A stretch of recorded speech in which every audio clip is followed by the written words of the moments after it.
Carmilla, Chapter 3. We compare notes. We followed the cortege with our eyes until it was swiftly lost to sight in the misty wood, and the very sound of the hooves and the wheels died away in the silent night air. Nothing remained to assure us that the adventure had not been an illusion of a moment, but the young lady, who just at the moment opened her eyes. I could not see, for her face was turned from me, but she raised her head, evidently looking about her, and I heard a very sweet voice ask complainingly, "Where is Mamma?" Our good Madame Perrodon answered quite tenderly, and added a few comfortable assurances. I then heard her ask, "Where am I? What is this place?" And after that, "I don't see the carriage. And Matska, where is she?" Madame answered all of her questions in so far as she understood them, and gradually the young lady remembered how the misadventure had come about.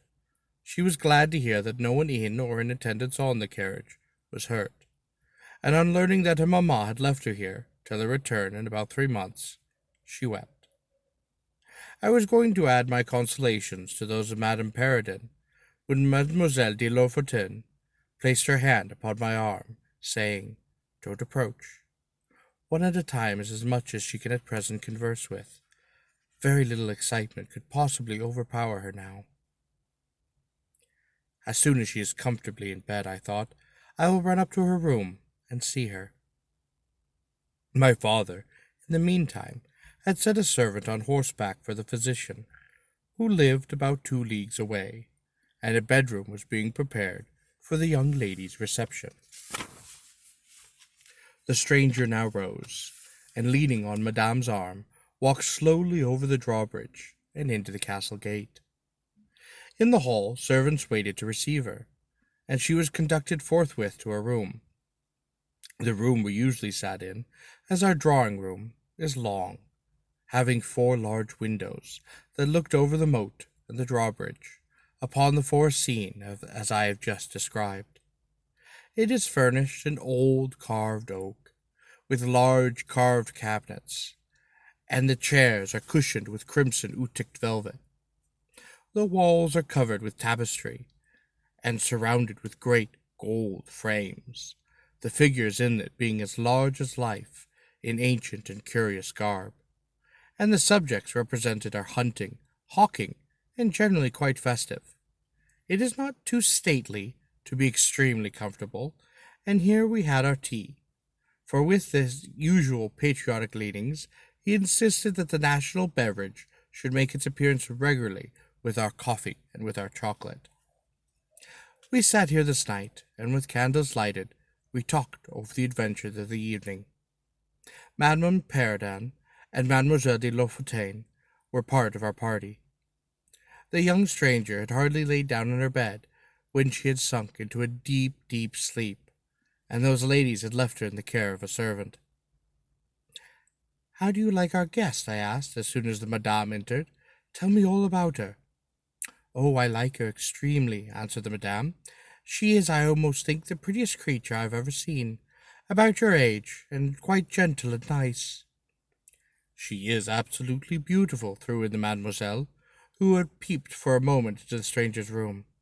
"Ah, and such a sweet voice," added Madame Perrodon. "Did you remark a woman in the carriage, after it was set up again, who did not get out?" inquired mademoiselle, "but only looked out from the window?" "No, we had not seen her." Then she described a hideous black woman, with a sort of coloured turban on her head, who was gazing all the time from the carriage window, nodding and grinning derisively toward the ladies, with gleaming eyes and large white eyeballs, and her teeth set as if in fury. "Did you remark what an ill-looking pack of men the servants were?" asked Madame. "Yes," said my father, who just come in. "Ugly, hang-dog-looking fellows as ever I beheld in my life. I hope they mayn't rob the poor lady in the forest. They're clever rogues, however. They got everything to rights in a minute." "I dare say they are worn out with too long a travelling," said Madame. "Besides looking quite wicked, their faces were so strangely lean, and dark and sullen. I'm very curious, I own, but I dare say the young lady will tell you all about it tomorrow, if, that is, she is sufficiently recovered. I don't think she will, said my father, with a mysterious smile, and a little nod of his head as if he knew more about it than he cared to tell us. This made us all the more inquisitive as to what had passed between him and the lady in the black velvet, in the brief but earnest interview that had immediately preceded her departure. We were scarcely alone when I entreated him to tell me, and he did not need much pressing. There is no particular reason why I should not tell you. She has expressed a reluctance to trouble us with the care of her daughter, saying she was in quite delicate health and nervous, but not subject to any kind of seizure. She volunteered that, nor to any illusion, being, in fact, perfectly sane. How very odd to say all that, I interlocked. It was so unnecessary. Oh, at all events, it was said, he laughed. And as you wish to know all that passed, which was indeed very little, I tell you. She then said, I am making a long journey of vital importance. She emphasized that word. Rapid and secret. I shall return for my child in 3 months. In the meantime, she will be silent as to who we are, whence we come, and whither we are travelling. That is all she said. She spoke very pure French, and when she said the word secret, she paused for a few seconds, looking quite sternly, her eyes fixed on mine. I fancy she makes a great point of that. You saw how quickly she was gone. I hope I have not done a very foolish thing in taking charge of this young lady. For my part, I was delighted. I was longing to see and talk to her, and only waiting till the doctor should give me leave. You, who live in towns, can have no idea how great an event the introduction of a new friend is, and such solitude has surrounding us. The doctor did not arrive till early 1 o'clock, but I could no more have gone to my bed and slept than I could have overtaken on foot the carriage in which the princess in black velvet had driven away. When the physician came down to the drawing-room, it was to report very favourably upon his patient. She was now sitting up, her pulse was regular, apparently perfectly well. She had sustained no injury, and the little shock to her nerves had passed away quite harmlessly. There could be no harm, certainly, in my seeing her, if we both wished it, and with the permission I sent. Forthwith, to know whether she would allow me to visit her for a few minutes in her room. The servant returned quite immediately to say that she desired nothing more. You may be sure I was not long in availing myself of this permission. Our visitor lay in one of the handsomest rooms in the slosh. It was perhaps a little stately. There was a sombre piece of tapestry opposite the foot of the bed, representing Cleopatra with the apse to her bosom, and other solemn classical scenes were displayed, a little faded, upon the other walls. But there was gold carving, and rich and varied colour enough in the other decorations of the room, to more than redeem for the gloom of the old tapestries. There were candles at the bedside. She was sitting up, her slender, pretty figure enveloped in the soft silk dressing gown, embroidered with flowers, and lined with thick quilted silk, which her mother had thrown over her feet as she lay upon the ground. What was it that, as I reached the bedside, and had just to begin my little greeting, struck me dumb in a moment, and made me recoil a step or two from before her, I will tell you. I saw the very face which had visited me in my childhood at night, which remained so fixed in my memory, and on which I had for many years so often ruminated with horror, when no one suspected me of what I was thinking.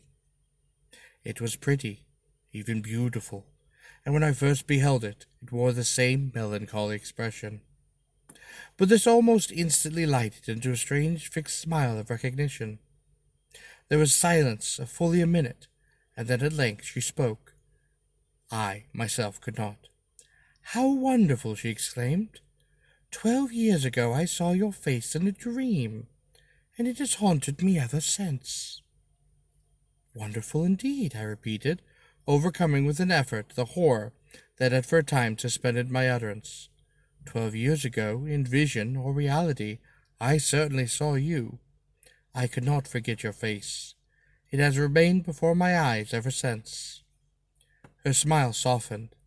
Whatever I had fancied strange in it was gone, and it and her dimpling cheeks were now delightfully pretty and quite intelligent.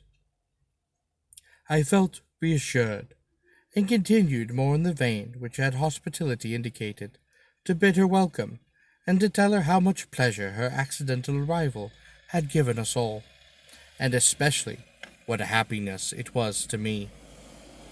I took her hand as I spoke, for I was shy, as lonely people are, but the situation made me eloquent, and even hold. She pressed my hand, she laid hers upon it, and her eyes glowed as, looking hastily into mine, she smiled again and blushed. She answered my welcome very prettily.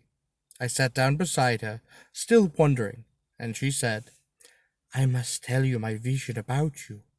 It is very strange that you and I should have had each of the other so vivid a dream, that each should have seen I you and you me, looking as we do now, when of course we were both mere children.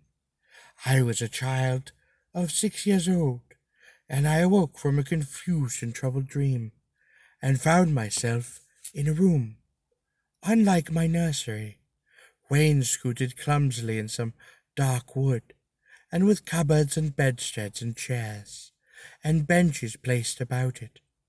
The beds were, I thought, all empty, and the room itself without any one but myself in it, and I, after looking about me for some time, and admiringly, especially an iron candlestick with branches, which I should certainly know again, crept under one of the beds to reach the window. But as I got from under the bed, I heard someone crying, and looking up, while I was still upon my knees, I saw you, most assuredly you, as I see you now, a beautiful young lady, with golden hair, large blue eyes, and lips, your lips, you, as you are here. Your looks won me. I climbed on the bed and put my arms about you, and I think we both fell asleep. I was aroused by a scream. You were sitting up screaming. I was frightened and slipped down upon the ground, and it seemed to me lost consciousness for a moment. When I came to myself, I was again in my nursery at home. Your face I have never forgotten since. I could not be misled by mere resemblance. You are the lady whom I saw then." It was now my turn to relate my corresponding vision, which I did, to the undisguised wonder of my new acquaintance. "I didn't know which should be more afraid of the other," she said. "I don't know which should be more afraid of the other," she said again, smiling. "If you were less pretty, I think I should be very much afraid of you. But being as you are, and I both so young, I feel that I have only made your acquaintance 12 years ago, and have already a right to your intimacy. At all events, it does seem as if we were destined, from our earliest childhood, to be friends. I wonder whether you feel so strangely drawn towards me, as I do toward you. I have never had a friend. Shall I find one now?" She sighed, and her fine dark eyes gazed passionately upon me. Now the truth is, I felt rather unaccountably towards the beautiful stranger. I did feel, as she said, drawn towards her, but there was something of repulsion in this ambiguous feeling. However, the sense of attraction immensely prevailed. She interested and won me. She was so beautiful and so indescribably engaging. I perceived now something of languor and exhaustion stealing over her, and hastened to bid her a good night. "The doctor thinks," I added, "that you ought to have a maid to sit up with you tonight. One of ours is waiting, and we will find her a very useful and quiet creature." "Oh, how kind of you! But I could not sleep. I never could with an attendant in the room. I shan't require any assistance, and shall I confess my weakness? I am haunted with a terror of robbers. Our house was robbed once, and 2 servants murdered, so I always must lock my door. It has become habitual, and you look so kind, I know you will forgive me. I see there is a key in the lock.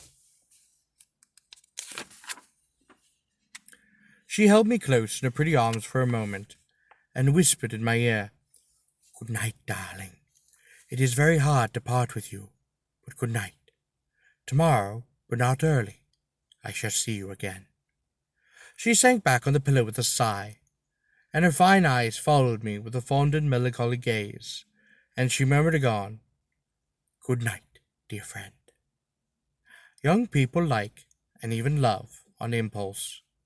I was flattered by the evidence, though as yet undeserved, fondness she showed me. I liked the confidence with which she at once received me. She was determined that we should be very near friends. Next day came, and we met again. I was delighted with my companion, that is to say, in many respects. Her looks lost nothing in the daylight. She was certainly the most beautiful creature I had ever seen, and the unpleasant resemblance of the face presented in my early dream had lost the effect of the first unexpected recognition. She confessed that she had experienced a similar shock upon seeing me, and precisely the same faint antipathy that had mingled with my admiration of her. We now laughed together over our own momentary horrors.